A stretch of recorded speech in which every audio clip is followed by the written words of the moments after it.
Graça e paz a todos. Sei que hoje é um dia diferente, um culto diferente. Mais uma vez eu quero pedir perdão aos irmãos pela demora, principalmente aos visitantes, pela demora, por termos alongado a nossa assembleia. Nossa assembleia, nós temos que continuar a nossa igreja e tem que passar algumas burocracias. Então, os irmãos entendem isso e a gente vai dar continuidade. Essa mensagem de hoje, ela faz parte da... Estou ofegante porque eu subi a escada ali. É a velhice. Não, tem aqui. Então, ela faz parte da série que eu comecei a semana passada a respeito dos salmos de peregrinação, salmos de subida. Semana passada nós falamos sobre o Salmo 120 e hoje o tema da palavra é o Salmo 121. Então, são o Salmo 120 até o Salmo 134. Eles são descritos na Bíblia como salmos de peregrinação, salmos de subida, salmos de romagem. Tem esse título porque esses salmos eles eram cantados, né? Eram músicas que os judeus cantavam quando eles iam para Jerusalém. Das diversas cidades onde eles moravam, eles se deslocavam para Jerusalém. E Jerusalém era uma cidade mais alta que todas as outras cidades ali da região de Israel. Então, eles subiam, a maior parte do tempo eles estavam subindo. E eles deveriam ir 3 vezes ao ano lá para Jerusalém. Deus tinha instituído as festas quando eles deveriam se deslocar e como um povo sacrificado, orar a Deus e então também estar lá na Páscoa, no Pentecostes e na festa dos tabernáculos. E aquilo era uma jornada de fé para a vida deles. Eles caminhavam, era uma jornada de fé que eles estavam caminhando. Semelhantemente, isso falei semana passada na palavra, nós como cristãos também estamos numa jornada de fé, um caminho de maturidade e santificação. Depois, enquanto esperamos a volta do nosso Senhor Jesus Cristo, nós caminhamos nessa fé quando um dia vai terminar essa nossa jornada. Quando Ele voltar, então termina a nossa jornada de fé e começa a nossa jornada de alegria, né? Quando a gente então vai morar, segundo a promessa, na Jerusalém Celestial, que é a nossa pátria. Enquanto isso, nós somos peregrinos e discípulos, né? Hoje a nossa reflexão sobre o Salmo 121, e na última mensagem eu falei que a palavra-chave do Salmo 120 era o arrependimento. Arrependimento que se dá de 2 formas. O arrependimento quando nós deixamos o mundo, né, representado ali por Quedar e Meseque, e nos colocamos a uma nova jornada de fé, entregamos o nosso coração a Deus, vamos caminhar com Ele agora pela nossa fé. E esse é o primeiro aspecto desse arrependimento. O segundo aspecto é o arrependimento diário que nós temos na nossa vida, muitas vezes vivendo em circunstâncias adversas, num mundo tão hostil como eles estavam falando lá no Salmo 120, em Meseque e Quedar. Muitas vezes nós reproduzimos ações daquelas pessoas que eram briguentas e mentirosas.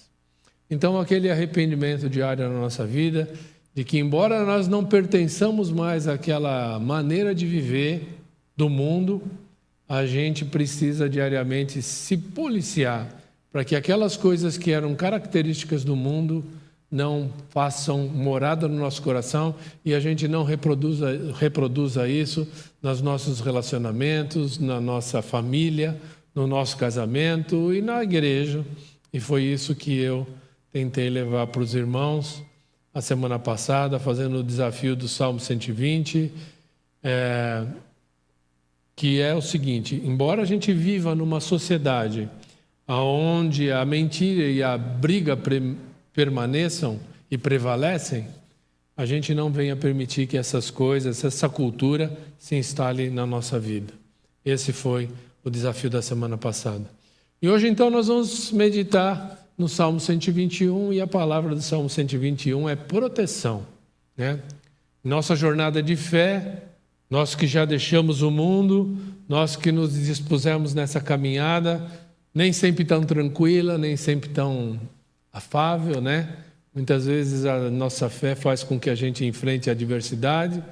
Nós podemos ter a certeza de que Deus está conosco nesse trajeto. Deus está com você, Deus está comigo na nossa caminhada enquanto nós mantivermos a nossa fé. Nós vivemos sob ameaças constantes que buscam impedir, que buscam atrapalhar o nosso caminho, mas o Senhor, então, Ele está conosco e Ele vai nos proteger, Ele nos guarda a cada dia na etapa da nossa vida. Quero ler então o Salmo 121, espero que você consiga ler aí. A letra está um pouco pequena para caber tudo no slide. Eu vou ler o Salmo 121, diz assim: Levanto os meus olhos para os montes e pergunto, de onde me vem o socorro? O meu socorro vem do Senhor, que fez os céus e a terra. Ele não permitirá que os seus pés tropecem. O seu protetor não cochilará. Certamente o protetor de Israel não cochila nem dorme. O Senhor é o seu protetor. O Senhor é a sua sombra à sua direita. De dia o sol não o ferirá, nem a lua de noite. O Senhor o protegerá de todo mal, protegerá a sua vida. O Senhor protegerá a sua saída, a sua chegada desde agora e para todo sempre. Amém. Esse Salmo 121 ele tem uma correlação muito estreita com o Salmo 91. Se você ler, o Salmo 91 também é muito conhecido, né? Às vezes você entra na casa de muitas pessoas, tem lá uma Bíblia aberta lá no Salmo 91. E esses dois salmos, o Salmo 121 parece que ele tem as mesmas promessas, é como se fosse um resumo do Salmo 91. Se você fizer uma leitura paralela, você vai perceber que as promessas do Salmo 91 são as mesmas promessas do Salmo 121. E ele vai falar sobre uma pessoa que viajava a pé, uma pessoa que fazia a sua caminhada para adorar a Deus. E eles cantavam esses salmos, cantavam aquele primeiro salmo, que não é uma canção agradável, que eu falei a semana passada, uma canção difícil, de viver um momento difícil, com pessoas difíceis. E aqui ele já está falando de uma pessoa que está no meio do caminho. Então, um viajante que viajava a pé, ou de camelo, ou de mula, que eles subiam lá para Jerusalém, eles percorriam grandes distâncias a pé. E à noite eles se reuniam, cantavam essas canções, como um grupo, e alguns desses salmos são salmos de mostrar uma dificuldade que se enfrenta na vida, como foi a semana passada, e outros são salmos de mostrar a proteção total de Deus nessa pessoa que está caminhando. Então, a pessoa que está muito tempo exposta ao sol, caminhando no meio de pedregulhos, uma subida, não tinha estradas como hoje asfaltadas, eram estradas de terra, chão batido. As pessoas tinham possibilidade de torcer o tornozelo, de machucar ou sofrer uma insolação. E uma pessoa viajando durante vários dias e noites, ela estava sujeita a ladrões, sujeita a feras, e tudo isso a pessoa que viajava estava sujeito. E, entretanto, esse salmo ele vai trazer a confiança, a esperança de que Deus nos livra desse perigo na nossa caminhada de fé. Né? Será que devemos concluir, depois de ler isso aí, as pessoas olham tudo isso que está escrito nesse salmo maravilhoso, são 8 versículos, a gente deve concluir que não há contratempos e que as pessoas que andam com Deus não torcem tornozelo, que elas não vão ser assaltadas, que não vai cair mal nenhum sobre a vida delas? Será que é isso que a gente tem que concluir, lendo esse salmo e adotando para nós? Será que é isso? Obviamente que não, né? Pois assim como a proteção, você lê aí, a proteção parece que é uma proteção que não é pontual, é uma proteção constante, né? Deus vai te guardar a sua saída, a sua chegada, desde agora e para sempre, todos os dias, de dia e de noite. Ou seja, se a proteção que Deus dá para aquele que se dispõe numa caminhada de fé é constante, é porque a adversidade, o problema, também aparece com certa constância. Então é muito errado eu chegar aqui na frente, pegar o microfone, começar a falar para os irmãos, olha, crê em Deus, todos os seus problemas já são ultrapassados, né?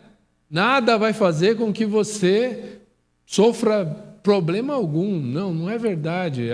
O que você pode contar é que em meio às adversidades, em meio aos problemas da vida, que todo mundo sofre, você sofre, Deus vai estar com você. E que nenhum mal será definitivo na sua vida. A gente vai falar mais sobre isso adiante. Então vamos voltar para o Salmo e pensar em cada um dos versículos. Eu quero ler e pensar com os irmãos agora sobre cada um deles, né? Primeiro, o versículo 1 e 2 diz o seguinte: levanto os meus olhos para os montes e pergunto, de onde me vem o socorro? O meu socorro vem do Senhor, que fez os céus e a terra. Coloquei aí entre parênteses o tetragrama, que é o nome que está escrito no original hebraico, YHWH,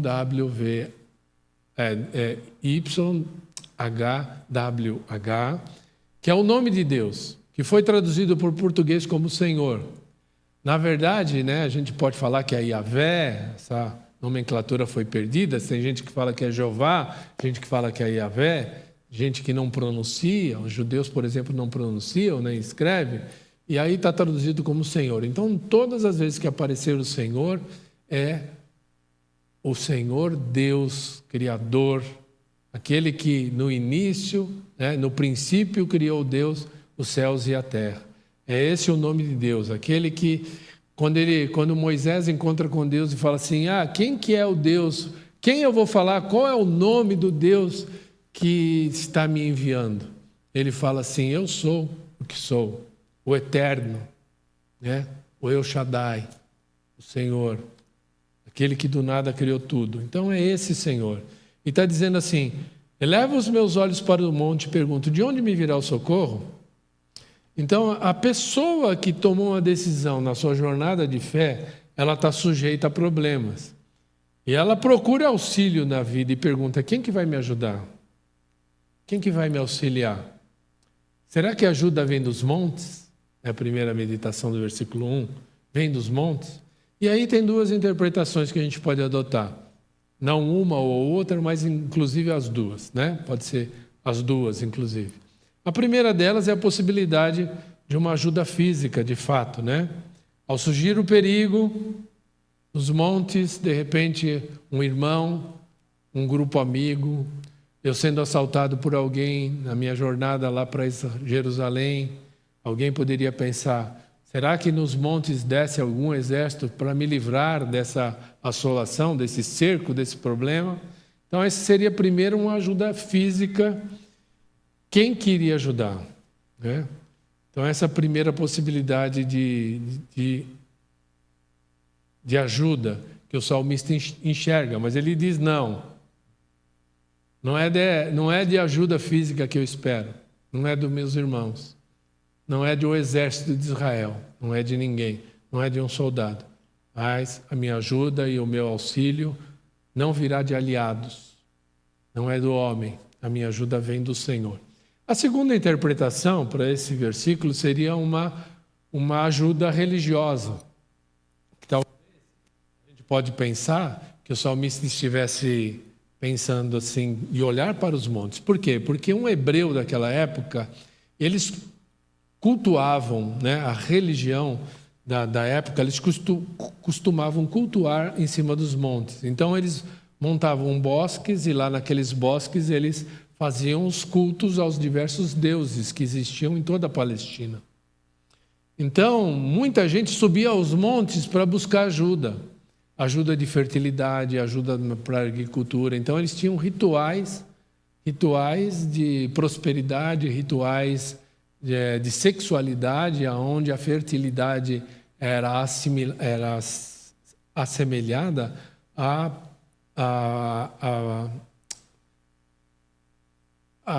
progressão, né, da agricultura, a prosperidade da agricultura.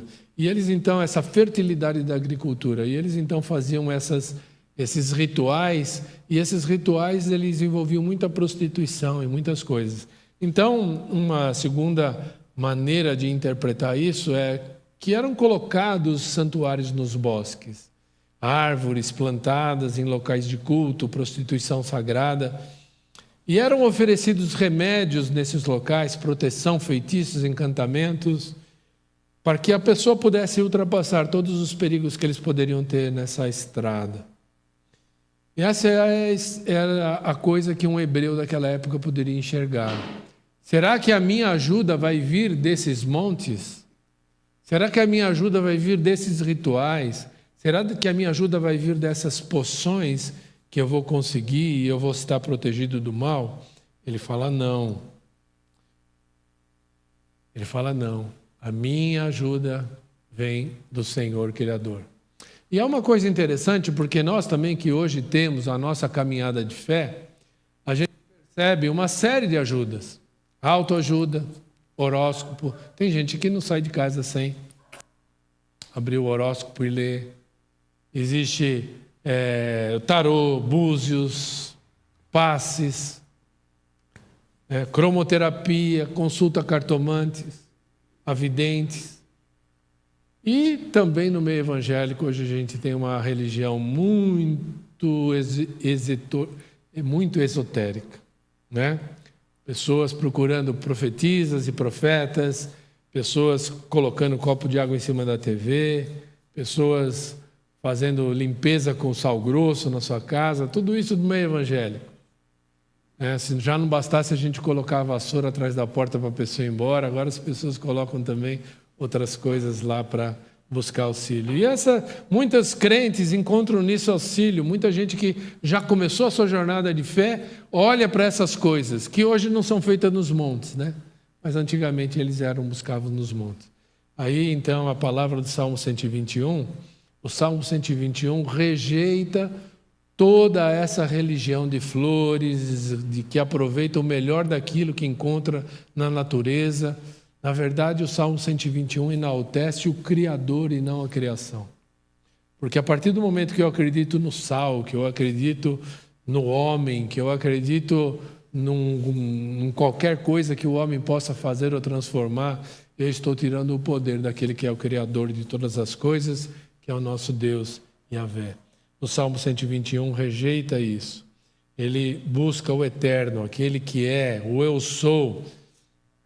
Nenhum poder físico ou espiritual está fora do controle de Deus. Deus é quem controla qualquer problema físico ou espiritual que a gente possa ter. Versículo 3 e 4 diz assim: Ele não permitirá que os seus pés tropecem, o seu protetor não cochilará. Certamente o protetor de Israel não cochila nem dorme. A promessa do Salmo, e tanto os hebreus como os cristãos sempre o leram assim, não é que nunca nós tropeçaremos, mas é que Deus vai nos guardar dentro do seu propósito, dentro do seu amor.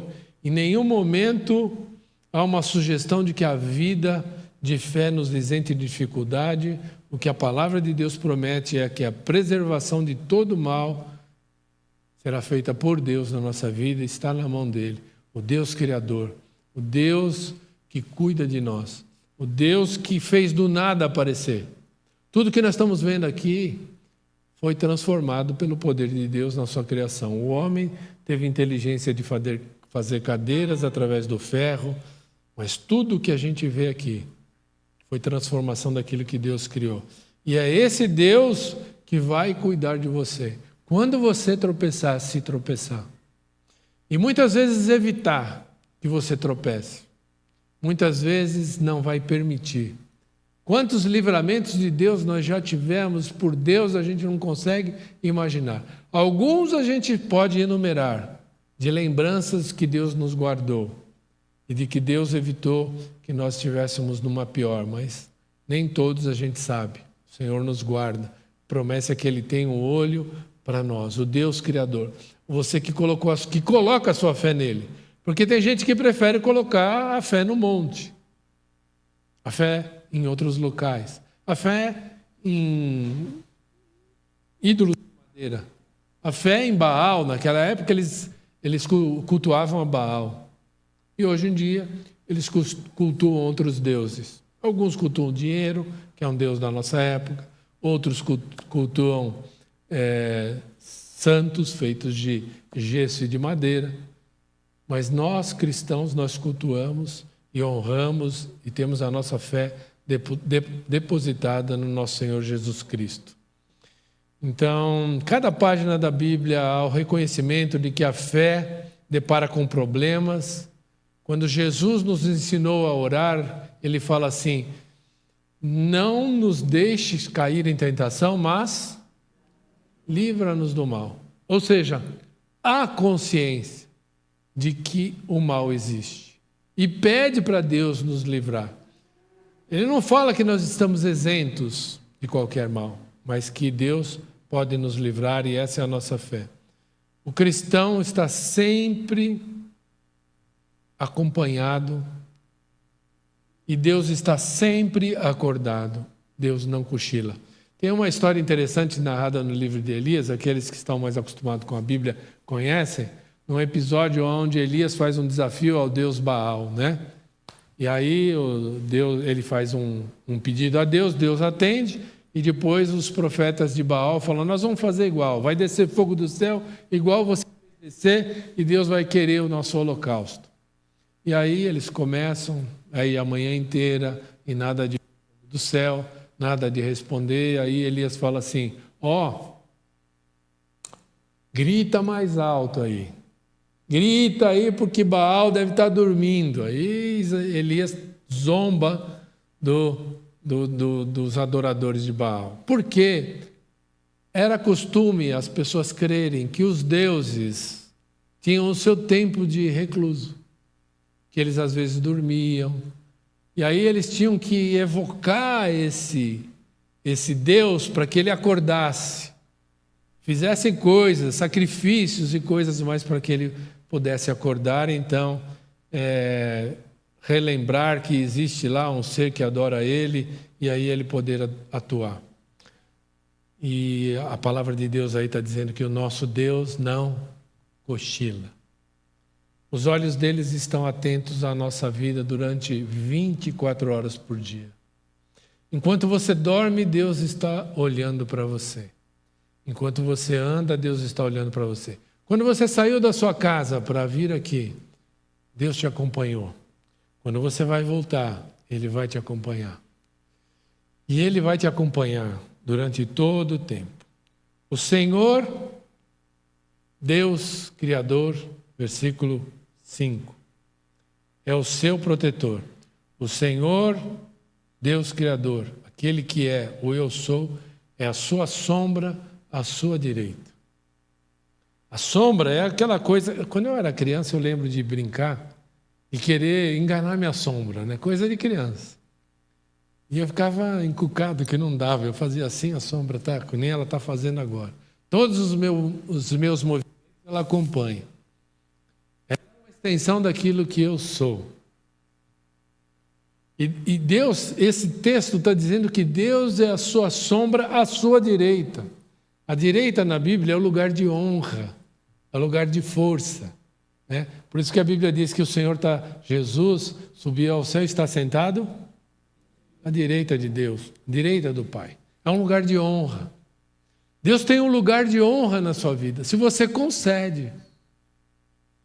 Porque Deus não é igual um ladrão que mete pé na porta e entra do jeito que está. A Bíblia diz lá em Apocalipse 3 que eis que estou à porta e bato. Se alguém abrir a sua porta, eu vou entrar na sua casa e vou cear com ele e ele comigo. Ele quer ser a sua sombra, acompanhar você, mas não vai fazer isso contra a sua vontade. A revelia daquilo que você deseja. Ele é a sua sombra. E esse lugar de honra pertence a Deus na sua vida. Creia nisso, meu irmão. Acredite que você que se colocou numa jornada de fé, se dispôs a andar com Ele, Ele está cuidando de você. Ele vai andar com você como a sua sombra. Olha todos os seus caminhos. Versículo 7. Ainda tem o 6, né? De dia o sol não te ferirá, nem a lua à noite. Aqui a proteção está dizendo que é incessante. Sol e lua significam dia e noite. De dia Deus te acompanha, À noite Deus te acompanha. Ou seja, 24 horas por dia, Deus está olhando por você. Sol e lua também podem significar aquilo que é visto durante o dia. Ou seja, aquilo que você consegue enxergar. Os males da vida, as pedras que você pode mudar para não tropeçar. Mas significa também dar proteção à noite, aquilo que você não enxerga, dos seus medos noturnos, das suas ansiedades, dos seus problemas que os outros causam e você nem está esperando. Deus cuida de você, das suas incertezas, de ataques espirituais. O diabo está sobre o domínio de Deus. O diabo é uma criatura de Deus, ele não tem poder similar. Então, tudo que o diabo pode fazer na sua vida, ele só pode fazer, primeiramente, se você permitir, e segundo, se Deus permitir. E esse Deus que tem que permitir a ação maligna na sua vida, Ele é o Deus que te acompanha. E ainda que em algum momento a gente tropece, Ele está nos acompanhando. Ele nos acompanha nos pastos verdejantes, Salmos 23, e nos acompanha no vale da sombra da morte. Ele anda conosco, Ele nos protege, Ele consegue fazer com que todas as coisas que nos sucedem, sejam elas boas ou ruins na vida, no final sejam para o nosso bem, porque a palavra de Deus diz que todas as coisas cooperam para o bem daqueles que amam a Deus. Esse é o nosso Deus, esse é o Deus que te protege de dia e de noite, temores noturnos e diurnos. Versículo 7 diz assim: o Senhor protegerá de todo mal, protegerá a sua vida. Deus não é um executivo ou um Deus sentado no trono que fica dando ordem lá para o seu bem ou para o seu mal, sentado que não tem nada a ver com você. Não, Ele sempre te ajuda, presente em cada momento do seu caminho, cada momento desse caminho como viajante de fé que você faz, em cada momento dessa jornada. Desde o tempo do seu arrependimento, quando você decidiu sair do mundo e ir nessa jornada para Deus, de crer em Deus, de buscar a Deus, Ele está lá e Ele vai cuidar de você. Desde o momento em que o arrependimento aconteceu na sua vida, Ele cuida de você. Até quando? Versículo 7. Ele vai proteger a sua vida de todo o mal. Seja mal físico, mal espiritual, Deus nos protege. É o Senhor, é quem te guarda. Ele mesmo, pessoalmente, exclusivamente, o Deus que criou tudo. A gente não consegue imaginar a grandeza do que é ser olhado por Deus, percebido por um Deus pessoal. Acompanha o seu povo, o seu filho, de uma maneira muito pessoal e exclusiva. Aliás, Deus nos fez possibilidade de homem e mulher ter filhos para que a gente possa entender, pelo amor que nós temos pelos nossos filhos e o cuidado que temos por ele, para entender o cuidado que Deus tem por nós. Minha filha tem 30 anos, meu filho tem 29. Se eu pudesse olhar para eles agora e cuidar deles, de evitar que façam besteira, eu estaria fazendo. Mas eu estou aqui, eu só estou olhando vocês. Mas o nosso Deus, Ele é um Deus onipresente. Ele está em todos os lugares, é o Deus Criador. Ele está aqui, mas está acompanhando minha esposa também lá no campo de votação, que ela está trabalhando. Ele está lá agora. O nosso Deus é um Deus onisciente. Eu só sei aquilo que me limita a saber. Agora, Deus sabe de todas as coisas. Ele sabe o teu amanhã. Eu só sei que a Clara está com o braço cruzado, com uma bolsa vermelha, que o Marcos está ali com a mão na boca e que ela está com a perna cruzada. É isso que eu sei. Só que Deus sabe a hora que a Lourdes vai descruzar a perna e eu não sei. Nem ela sabe, mas Deus sabe, porque Ele é onisciente, é isso que significa ser onisciente. Deus sabe de todas as coisas. E se você tropeçar, creia que Ele permitiu e aquilo vai te ensinar. E no final você vai olhar que foi para o teu bem. Olha, eu olhando para trás da minha vida, eu vi já muitas coisas erradas que aconteceram na minha vida. E hoje eu entendo algumas delas. Coisas que eu pedi a morte naquele momento. Mas hoje eu olho e falo assim, não, Deus foi muito bom comigo naquele momento. Porque se não fosse desse jeito, seria outra coisa. Vou dar um exemplo bobo para vocês, né? Eu era jogador profissional de futebol, fui jogar futebol lá nos Estados Unidos, num time americano. Cheguei lá, fiz umas brincadeirinhas lá, todo mundo gostou de mim. Falei, quero me arrumar aqui, quero entrar em algum time. Fiz contato com algumas pessoas que jogavam futebol lá comigo.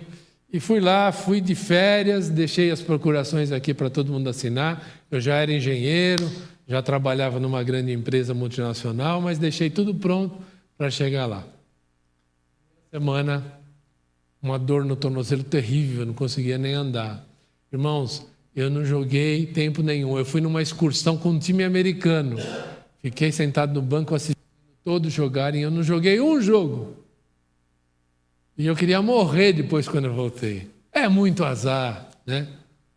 Aí eu voltei, conheci a Ana Cláudia e casei. E nasceu a Ana Júlia e o André. Imagina se eu ficasse lá.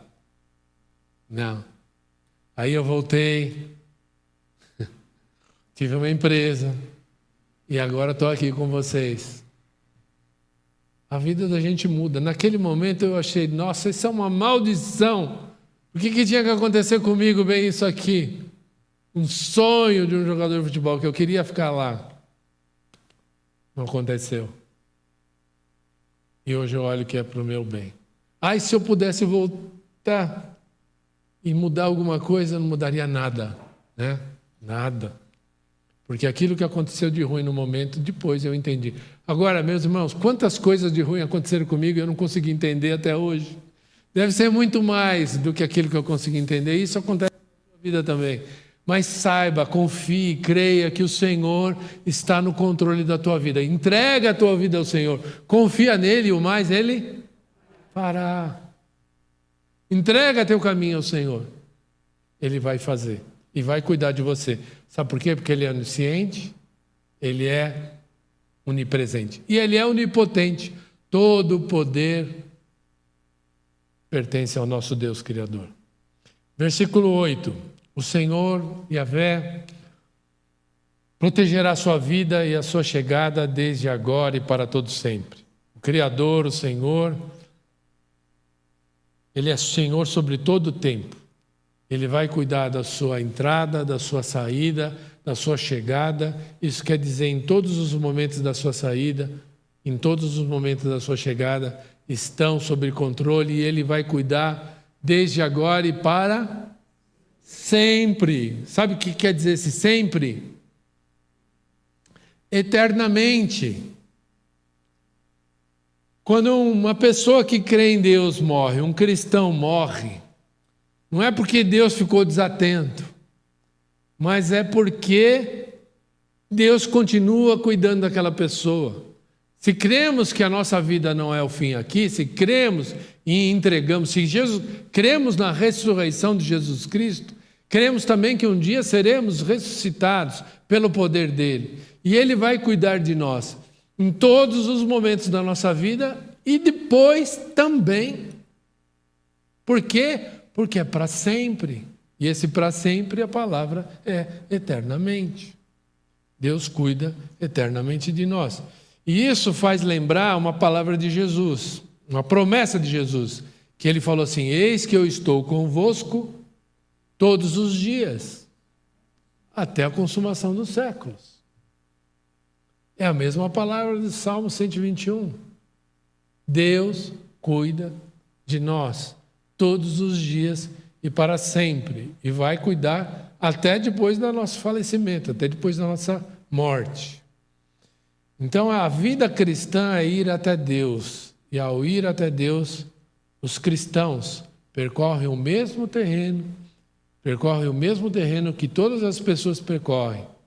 Mesmo aqueles que não têm fé, mesmo aqueles que não creem, vão no mesmo supermercado que você, estão agora indo votar como você, pagam o preço da gasolina que você paga, têm os mesmos problemas, o sol nasce para eles como nasce para você, tem os mesmos problemas e aflições que você tem, as mesmas dúvidas e aflições que você tem. A sua jornada de fé, ela não isenta você de viver nesse mundo com os mesmos problemas que o pecado trouxe. Mas tem uma coisa: aqueles que se caminham numa jornada de fé têm o olhar de Deus sobre a vida dele. O que diferencia você de uma pessoa que não coloca a sua fé em Deus é que Deus te guarda. Deus sabe os planos que tem para você, Jeremias. Planos de paz, de te dar um futuro perfeito. Essa é a palavra de Deus, promessas do Senhor. Essa é a diferença, de que em cada passo da nossa caminhada, a cada fôlego que nós tomamos, sabemos que somos preservados por Deus. O Senhor nos guardará de todo o mal e vai guardar a nossa vida, a nossa alma. E uma vez que conseguimos colocar este salmo no nosso coração, é impossível ter uma vida pessimista. Deus está cuidando de você, meus irmãos. Deus está cuidando de você. Eu não sei qual é a aflição que você está passando, mas coloca a sua fé, deposita em Deus, busca o Senhor. Se coloca nessa jornada, Deus vai conduzir essa jornada. Tenha a dificuldade que tiver, tenha a limitação que tiver, saia daqui com a certeza que, independentemente do que você enfrentar, o Senhor é o seu guardião. O Deus que te guarda não dorme. O Deus que te guarda de dia e de noite, o Deus que te guarda em todo o caminho, Ele vai cuidar de você de todo mal, seja físico, seja espiritual, seja de terceiros, seja de pessoas maldosas, seja de briguentos, seja de pessoas inescrupulosas. Deus vai te guardar. E se alguma coisa acontecer contigo, saiba que Deus está olhando, está sofrendo do teu lado, está olhando para você e vai nessa caminhada com você. Então viva com essa perspectiva eterna de que o cuidado do Senhor é para todo dia. Tá bom? Olha, para terminar, volta lá só esse salmo aqui. Vamos recitar, agora ficar em pé, vamos recitar esse salmo. E depois que recitar eu vou dar a bênção e a gente então vai para a nossa casa. Mas você vai ler agora em uníssono, nós vamos ler, embora seja conjunto, todos nós vamos ler junto. Leia e receba essas promessas para a sua vida. Essa promessa é para você, Mauro. Essa promessa é para você, Edivaldo. Fátima, é para você. Minha amada irmã, Irvana, é para você. Para cada um de vocês. Clares, Marcos, é uma promessa do Senhor. Vamos ler? Levanta os meus olhos para o monte, de onde me vem o socorro? O meu socorro vem do Senhor, que fez os céus e a terra. Ele não permitirá que os seus pés tropecem, o seu protetor não cochilará. Certamente o protetor de Israel não cochila nem dorme. O Senhor é o seu protetor. O Senhor é a sua sombra à sua direita. De dia o sol não o ferirá, nem a lua de noite. O Senhor o protegerá de todo mal, protegerá a sua vida. O Senhor protegerá a sua saída e a sua chegada, desde agora e para sempre. Amém. Amém.